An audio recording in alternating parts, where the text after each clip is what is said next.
The unemployment rate is still a whopping 9%, but some businesses who used to rely on immigrant labor to survive say it's almost impossible to get Americans to do the dirty jobs they are offering. Yeah, everything from apple picking to fish gutting. Stand-up comedian Brad Stine joins us now to talk about it. Good morning, Brad. Good morning, my brothers and my sister. Great to be back with you. I remember. Thanks for the shout out. All right, what do you make of this whole thing? Do Americans want to get down and dirty and do the tough jobs?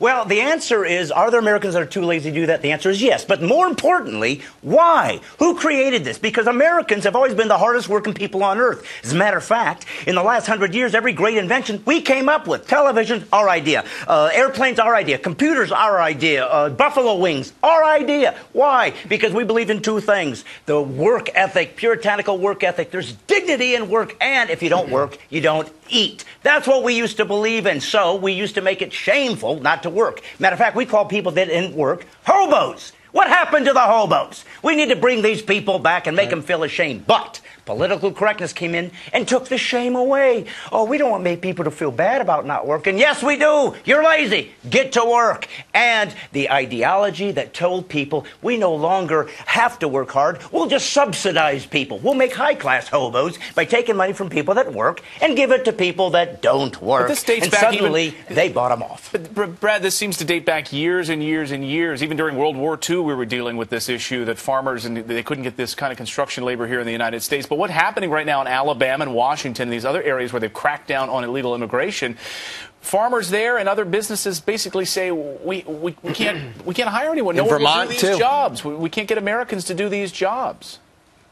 Well, that's what I'm saying, because we've been trained not to do those jobs. We used to do it, and during the Depression, people took any job they can get. It's what's at stake. You know, people say Americans won't go out in the fields and pick cabbage for 10 hours. You know why? Because we hate cabbage. That's really the key. What's the biggest thing what's the biggest problem that can happen? Oh, there's going to be a shortage in coleslaw. Nobody cares. But you tell American man that if you don't get on a boat for 2 months with the possibility of being swept aside and dying, if you don't do that, we're not going to have lobster anymore. You'd have everybody signing up. So there's something at stake. That's a good point. For me to get out in the field, it's about lobster. It'd be or Brussels sprouts. I love both. Do you really? Send all your cabbage and Brussels sprouts to me. Wow, they're good for you. Don't you're going to regret that when you get bags of Brussels sprouts. Good. I hope so. All right. So Brad, what is the solution then? If it's political correctness run amok, what's the solution? The solution is to retrain people that there's dignity in work, that you have to go out and do a job. And if you don't, there's not going to be anything to eat. The point is, America has always done that. When people said it was too hard to pick cotton, we created the cotton gin. We always rise to the highest levels because of capitalism. If there's nothing to eat, people will work. We act like it's not going to happen. It will happen. I blame supermarkets. If it wasn't for supermarkets, we'd be out fishing today right after work and getting a gun and shooting a fox or something. And skinning them and wearing them on our heads. Exactly, because we're cold. Brad, if you want to join us later this afternoon, Brian and I are going to go to Central Park to try to find some fox. Oh, my gosh. I believe there's a lot around there. Right. Or coyotes. I'm sure you can find some drunken squirrels in Central Park. They're easy to shoot. They're wobbling. All right, and they're tame.